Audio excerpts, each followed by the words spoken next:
Assalamualaikum warahmatullahi wabarakatuh. Perkenalkan nama saya Muhammad Islami Pasa dengan NIM H5401241021. Dan pada video kali ini saya akan membahas pertemuan 4 mata kuliah Ekonometrika Dasar tentang materi regresi linear berganda. Nah, sebelum itu saya ingin menjelaskan tentang definisi regresi linear berganda. Jadi regresi linear berganda itu sendiri adalah suatu metode ataupun teknik dalam statistika yang digunakan untuk memprediksi suatu nilai variabel dependen terikat berdasarkan nilai dari dua atau lebih variabel independen bebas secara bersamaan dengan memodelkan hubungan linear antara variabel-variabel tersebut. Nah, setelah tahu tentang definisinya, saya akan mempraktikkan secara langsung cara meregresi suatu data linear berganda dengan menggunakan aplikasi eViews.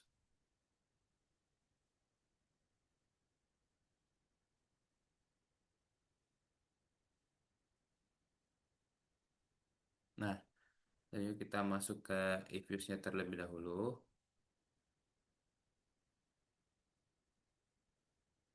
Nah, sebelum itu kita lihat ke datanya dulu.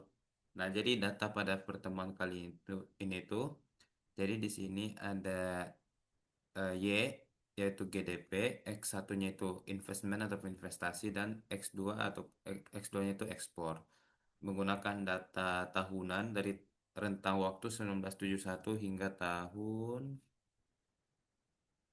2020.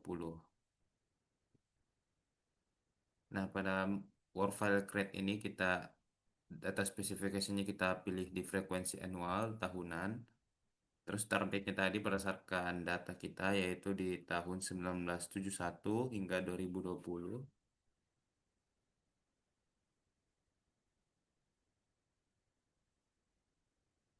Ini saya namai regresi berganda aja.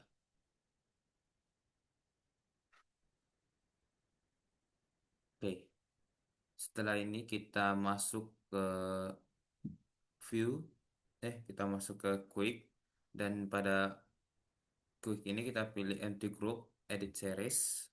Nah, setelah muncul petak-petak seperti ini, kita copy paste dari elemen data yang ada di file sebelumnya.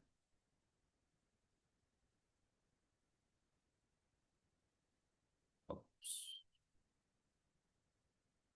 Terus kita paste di sini. Eh, wait, kita ulang dulu.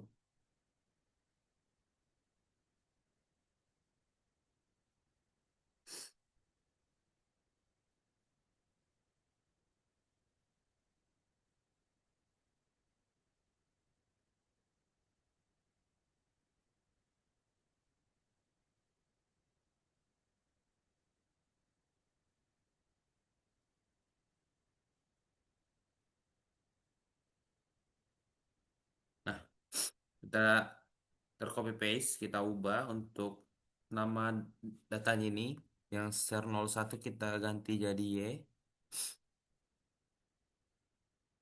ser 02 kita ganti jadi X1, terus terakhir ser 03 kita ganti jadi X2. Nah, setelah nama datanya kita ubah, kita close aja, terus kita pencet yes. Nah, selanjutnya kursor kita arahkan ke sini X1, terus kita seret X2 dan Y-nya, terus kita klik kanan. Klik kanan kita pilih di mode open, terus pilih as equation. Nah, di sini kita ubah dulu. Sini kita ketik Y, spasi C, spasi X1, spasi X2.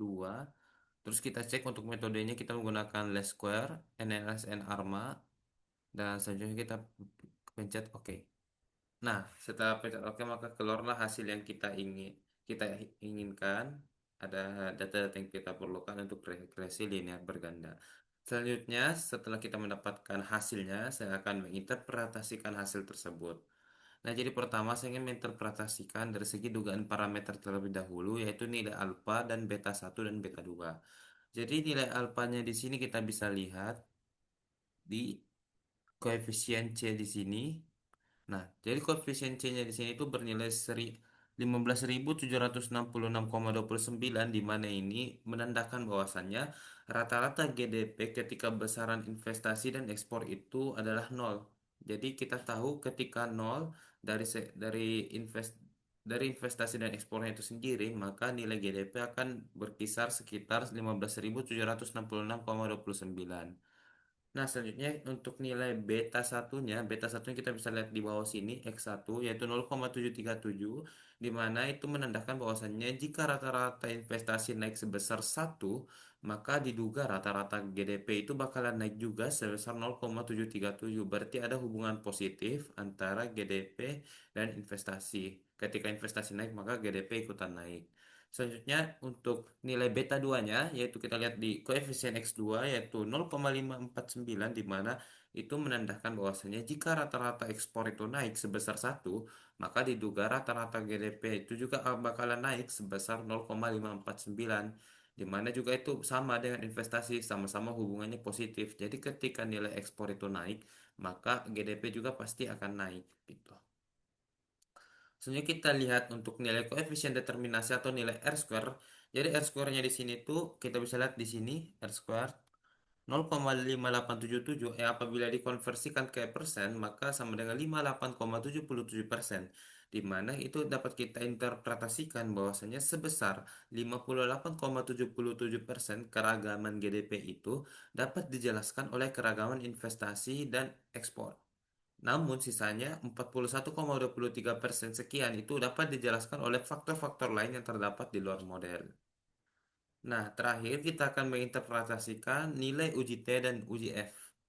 Nah, kita bisa lihat di sini nilai uji T. Nah, di nilai uji T-nya sendiri ini kita bisa lihat nilai P-nya itu di 0,000 yang ini. Nah, karena nilai P-nya itu 0,00 yang berarti kurang dari 0,005, maka dapat disimpulkan bahwasannya H0 itu ditolak. Sehingga H1 ataupun hipotesa alternatif itu dapat diterima. Di mana itu menandakan bahwasannya nilai investasi variabel X1 yaitu investasi dapat berpengaruh secara signifikan terhadap variabel Y yaitu GDP. Nah, selanjutnya saya akan menjelaskan tentang nilai UJF-nya.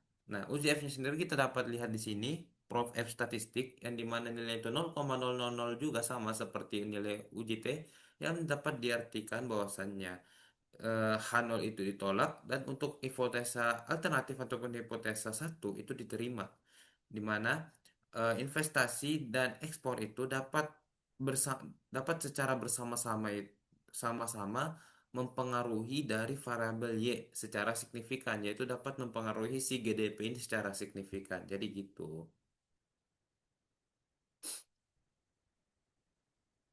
Nah, mungkin itu cukup sekian dari saya untuk materi regresi linear berganda. Kurang lebihnya mohon dimaafkan. Wassalamualaikum warahmatullahi wabarakatuh.